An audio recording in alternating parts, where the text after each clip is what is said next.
জুবিন গাৰ্গে যে এতিয়া যে ন্যায় নাপায় এইটো কথা একদম স্পষ্ট হৈ পৰিছে। কাৰণ ছিংগাপুৰত জুবিন গাৰ্গৰ হত্যা হোৱা নাই, ছিংগাপুৰত জুবিন গাৰ্গৰ মৃত্যু হৈছে। জুবিন গাৰ্গে নিজেই পানীত ডুবি নিজৰে মৃত্যু হৈছে। জুবিন গাৰ্গক কোনো হত্যা কৰা নাই। এই কথাষাৰ এতিয়া ছিংগাপুৰৰ পৰা আহিছে। আৰু অসমত মুখ্যমন্ত্ৰীয়ে কি বুলি কৈছিলে যে জুবিন গাৰ্গক মাৰ্ডাৰ কৰা হৈছে, স্পষ্ট ভাষাৰে কৈছিল যে বহুত দিনৰ আগৰ পৰাই জুবিন গাৰ্গক মাৰ্ডাৰ কৰিবলৈ মানে প্লেনিং কৰি থকা হৈছিল। আৰু শেষত এজনে জুবিন গাৰ্গক হত্যা কৰিছিল আৰু বাকী কেইজনে সহযোগ কৰিছিল বুলি মুখ্যমন্ত্ৰীয়ে নিজৰ মুখেৰে একদম স্পষ্ট ভাষাৰে কৈছিল।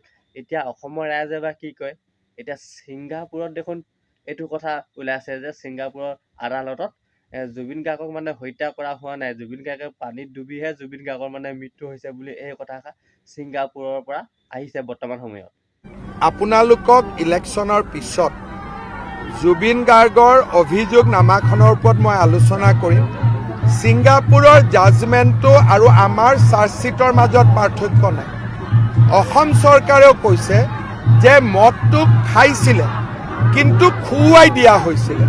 গতিকে মই ভাবোঁ যে সুপ্ৰিম কোৰ্টৰ জাজমেণ্টটোৱে আমাৰ কেছটোক শক্তিশালীহে কৰিব। কাৰণ ছিংগাপুৰ কোৰ্টে ক'লে যে 380 ml তাত লিকাৰ পোৱা গৈছে। আমিও একেটাই কথা কৈছোঁ। ছিংগাপুৰে ক'লে আগদিনাখন ৰাতিৰ পৰা খুৱাইছে, আমিও কৈছোঁ ৰাতিৰ পৰাই খুৱাইছে। খালি আমি কৈছোঁ যে তেওঁক খুৱাই দিয়া হৈছিল, উদ্দেশ্য প্ৰণোদিতভাৱে খুওৱা হৈছিল। সেইকাৰণে মই প্ৰথমৰ পৰাই কৈছোঁ যে অসম পুলিচে ছিংগাপুৰতকৈও বেছি ভাল কাম কৰিব পাৰিব। সেইকাৰণে কোনোবাই কৈছিল যে অসম চৰকাৰে ছিংগাপুৰ যাব লাগিছিল। আজি যদি আমি ছিংগাপুৰ গ'লোহেঁতেন আমাৰ কি অৱস্থা হ'লহেঁতেন? আজি ইমান দিনে অখিল গগৈ, দুলু আহমেদ এইবিলাকে কি কৈ আছিল যে আমি ছিংগাপুৰ যাব লাগে। ছিংগাপুৰ গ'লে আমাৰ কি অৱস্থা হ'লহেঁতেন আজি? সেইকাৰণে আমি ৰাইট কাম যে কৰি আছিলোঁ, আজিৰ জাজমেণ্টটোৱে তাক প্ৰমাণ কৰিছে। আৰু আমাৰ কথাৰ লগত তাৰ একো পাৰ্থক্য নাই। তেওঁলোকেও কৈছে ৰাতিৰ পৰাই মদ খুওৱা হৈছিল, আমিও কৈছোঁ যে অমৃত প্ৰভাই ৰাতিৰ পৰাই তেওঁক এটা ষড়যন্ত্ৰৰ আধাৰত মদ খুৱাইছিল। গতিকে আজি অন্ততঃ অসমৰ মানুহে বুজি পাব যে আমি যিমান চিনচিয়াৰলি কাম কৰিছোঁ ৰাজনীতিৰ পৰা দূৰত থাকি, ছিংগাপুৰত গ'লে সেই কেতিয়াও আমি নাপালোহেঁতেন। কিন্তু কিমান আমাক গালি পৰা হৈছিল, ছিংগাপুৰ কিয় যোৱা নাই, ছিংগাপুৰত কিয় যোৱা নাই। আমি জানিছিলোঁ যে বেংক একাউণ্ট ইয়াত, ষড়যন্ত্ৰ অসমত হৈছে, তাতে গৈ আমি কি কৰিম।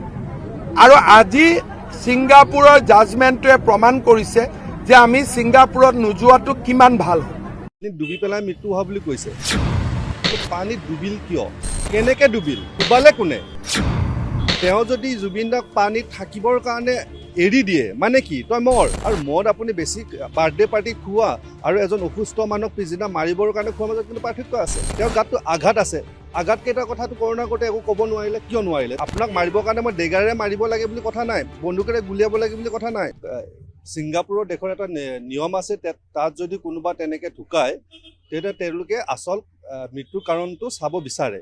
সেইকাৰণে তেওঁলোকে কৰোণা কোৰ্ট দিছিলে। এতিয়া তাত তেওঁলোকে ড্ৰাউনিং পাইছে বা মাৰ্ডাৰ পাইছে, সেইটোৰ ডাইৰেক্ট ইম্পেক্ট আমাৰ কোৰ্টত একো নহয়। কাৰণ আমাৰ কোৰ্টত চলি আছে BNSSৰ আণ্ডাৰত, আৰু BNSৰ আণ্ডাৰ 103 মানে মাৰ্ডাৰ কেছ এটা চলি আছে আমাৰ দেশৰ যিখন আইন আছে তাৰ মতে।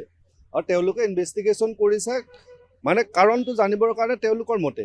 গতিকে ডাইৰেক্ট একো ধৰণৰ ইয়াত ইম্পেক্ট নপৰে, মানে প্ৰভাৱ নপৰে। আৰু কৰোণাৰ ৰিপৰ্টে এইটো কথাও কৈছে যে এই মৃত্যুটো এটা পানীত ডুবি পেলাই মৃত্যু হোৱা বুলি কৈছে। এতিয়া কথাটো চাওক, আমিও এটা কথা কৈছোঁ, পানীত ডুবিয়েই মৃত্যু হৈছে, কিন্তু পানীত ডুবিল কিয়, কেনেকৈ ডুবিল? তেওঁলোকৰ ৰিপৰ্টত সেইটোৱে আহিব, ড্ৰাউনিং বুলি আহিব, পানীত ডুবি মৰিল বুলি আহিব। কিন্তু পানীত ডুবালে কোনে? মই পানীত যাব নলগীয়া মানুহ, মই পানীত এবাৰ গৈছোঁ। এবাৰ যোৱাৰ পিছত মোৰ দায়িত্ব কি আছিল, শ্যামকানু মহন্ত বা সিদ্ধাৰ্থ শৰ্মাৰ দায়িত্ব কি আছিল, বিং এ মেনেজাৰ, যে পানীত গৈছে মোৰ তাড়াতাড়ি আনিব লাগে। তেওঁ যদি জুবিন দাক পানীত থাকিবৰ কাৰণে এৰি দিয়ে মানে কি, তই মৰ, তোক মৰিবলৈ এৰি দিছোঁ। আপোনাক আপোনাক মাৰিবৰ কাৰণে মই ডেগাৰেৰে মাৰিব লাগে বুলি কথা নাই, বন্দুকেৰে গুলিয়াব লাগে বুলি কথা নাই। ছাপ'জ ধৰি লওক আপোনাৰ মূৰৰ ওপৰত এখন তৰোৱাল আছে, সেই তৰোৱালখন এটা ৰছীত গাঁঠি দিয়া আছে, ৰছীডাল মোৰ হাতত আছে। মোৰ যদি বেয়া ইণ্টেনশ্যন হয় যদি মোৰ মানে মনটো বেয়া হয় তেতিয়াহ'লে মই ৰছীডাল এৰি দিম, আপোনাৰ মূৰৰ ওপৰত তৰোৱালখন পৰিব, আপুনি মৰি থাকিব। তাৰপাছত ক'ব এইটো মোৰ নেগলিজেণ্ট হ'ল, এইটো নেগলিজেণ্ট বুলি মানিব নেকি? গতিকে এটা কথাই ঠিক, ড্ৰাউনিং হৈয়ে ঢুকাইছে, তাত কাৰো ডিমত নাই। কিন্তু ড্ৰাউনিং মানে পানীত ডুবি মৰিল কিয়, কোনে পানীত ডুবাই মাৰিলে, সেইটোহে এইখন আদালতে এতিয়া বিচাৰ কৰিব। আমাৰ SITয়ে যিখন চাৰ্জশ্বিট দিছে তাত কৈছে যে পানীত এনেকৈ তেওঁ ঢুকালে, চবেই দেখিছে, কিন্তু এই ঢুকুৱাটো এটা মাৰ্ডাৰ হয়, কাৰণ তাক পানীত ডুবাই মাৰা হৈছে। আপুনি মূৰগুজি মাৰিব নালাগে, জানে যে ই পানীত পৰিলেই মৰিব, গতিকে তেওঁক পানীত পেলাই দিছে, মৰিছে। ডেফিনেটলি ৰিপৰ্টত কৈছে যে তেওঁ অত্যাধিক সুৰাপান কৰি আছিল, সেইটোতো চবেই জানে যে অত্যাধিক সুৰাপান কৰি আছিল, কিন্তু কোনে কৰাইছিল? এতিয়া আদালতত বহুতে যুক্তি দৰ্শাই যে তেওঁতো বাচ্চা নহয়, তেওঁ ইমান মেচিয়ৰ্ড মানুহ, তেওঁক কোনোবা মদ খুৱাব লাগে নেকি? কিন্তু মই ব্যক্তিগতভাৱে জুবিন দাৰ লগত মই বহুত পাইছোঁ, তেওঁ এটা শিশুসুলভ মানুহ আছিল, সকলোৱে জানে অসমৰ মানুহ, গতিকে তেওঁক বেছিকৈ মদ খুৱাবলৈ বেছি সময় নালাগে। আৰু মদ আপুনি বেছি বাৰ্থডে পাৰ্টি খোৱা আৰু এজন অসুস্থ মানুহক পিছদিনা মাৰিবৰ কাৰণে খোৱাৰ মাজত কিন্তু পাৰ্থক্য আছে। গতিকে এজন মেনেজাৰ বা এজন অৰ্গেনাইজাৰৰ সম্পূৰ্ণ দায়িত্ব আছিলে যে তেওঁক হেৰি কৰাটো, সুৰক্ষা দিয়াটো, তেওঁলোকে পূৰা বিফল হৈছে। আৰু কৰোণাৰ কোৰ্টত যিয়ে ফাইণ্ডিং নাহক, কিন্তু আমাৰ কোৰ্টত যিটো চলি আছে, আমাৰ যদি ইয়াতে আমি চাওক, তেওঁৰ গাতটো আঘাত আছে, আঘাতকেইটাৰ কথাটো কৰোণাৰ কোৰ্টে একো ক'ব নোৱাৰিলে, কিয় নোৱাৰিলে? তাৰমানে সেইটো লাইনত ইনভেষ্টিগেশ্যন হোৱাই নাই। আমি কৈছিলোঁ যে কৰোণাৰ কোৰ্টৰ যদিও কোনো ধৰণৰ আমাৰ ইম্পেক্ট নপৰে, সেই প্ৰচিডিংটোত কিন্তু আমি ভাগ লোৱাটো উচিত আছিল, মই কিন্তু কৈছিলোঁ। গতিকে কিয় নল'লে কি নল'লে সেইটো প্ৰচিকিউশ্যনৰ কথা। গতিকে এইটোৱে কথা, আমাৰ কোৰ্টত এতিয়াও আমি ভাল লাইনত গৈ আছোঁ। আমাৰ নিশ্চয় আমি ভাবোঁ দুখীয়া শাস্তি পাব, আৰু কৰোণাৰ কোৰ্টত যিয়ে নাহক তাৰ কোনো ইম্পেক্ট বা প্ৰভাৱ আমাৰ প্ৰচিডিঙৰ ওপৰত নপৰে। তইতো ক'বই যে তাতো পানীত ডুবি মাৰিছে, আমি বাৰে বাৰে কৈছোঁ পানীত ডুবিয়েই মৰিছে। আপোনাক যদি পানীত মই মূৰটো গোজা মাৰি ধৰোঁ, পষ্টমৰ্টেম ৰিপৰ্টত কি আহিব কওক? পানী খাই ঢুকাইছে। তো পানী খাই কেনেকৈ ঢুকাল? যে অপূৰ্ব কুমাৰ শৰ্মাই মফিজুলৰ মূৰটো দবাই ধৰিলে পানীৰ তলত, তেতিয়া ঢুকালে। ঠিক বচাবলৈ কোনে চেষ্টা কৰিছে? তাত কৈছে যে বচাবলৈ চেষ্টা কৰিছিল, কিন্তু তেওঁ সেইটো আৰু বচাবলৈ চেষ্টা কৰোঁতে তেওঁক পানীত মূৰটো গুজি দিয়া নাই বুলি কৈছে। যদি ৰিপৰ্টটো আমি ভালকৈ পোৱা নাই, অলপ নেট চাৰ্চ কৰি আপোনাক কৈ আছোঁ যে পানীত গুজি ধৰা নাই বুলি কৈছে, কিন্তু বচাব কোন কেইজন গৈছিলে? তাত থকা মানুহকেইজনে গৈছিলে। গতিকে তেওঁলোকে বচাব চেষ্টা কৰিছে, কিন্তু তাক ৰক্ষা কৰাৰ দায়িত্বটো কাৰ আছিলে?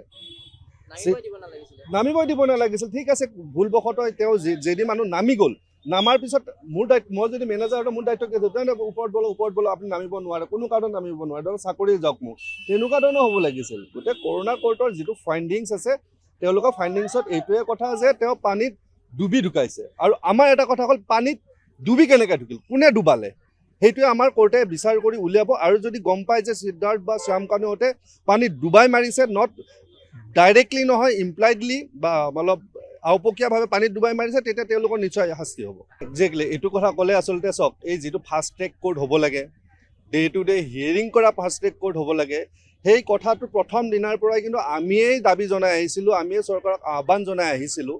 আৰু সেই আহ্বানৰ প্ৰতি সঁহাৰি ৰাখি অসমৰ বিভিন্নজন মানুহে পিছত আমাৰ যিটো আহ্বান আছিল, তেওঁলোকে সেইটোক সঁহাৰি জনালে, সমৰ্থন জনালে, আৰু অৱশেষত অসম চৰকাৰেও এইটো ক্ষেত্ৰত পদক্ষেপ লৈ পেলাই ফাষ্ট ট্ৰেক কোৰ্ট এখন তেওঁলোকে গঠন কৰিছে। ডে টু ডে হিয়াৰিং হ'ব, আৰু তাত কৈছে যে 1 বছৰৰ ভিতৰত আমি শেষ কৰাৰ কাৰণে চেষ্টা কৰিম।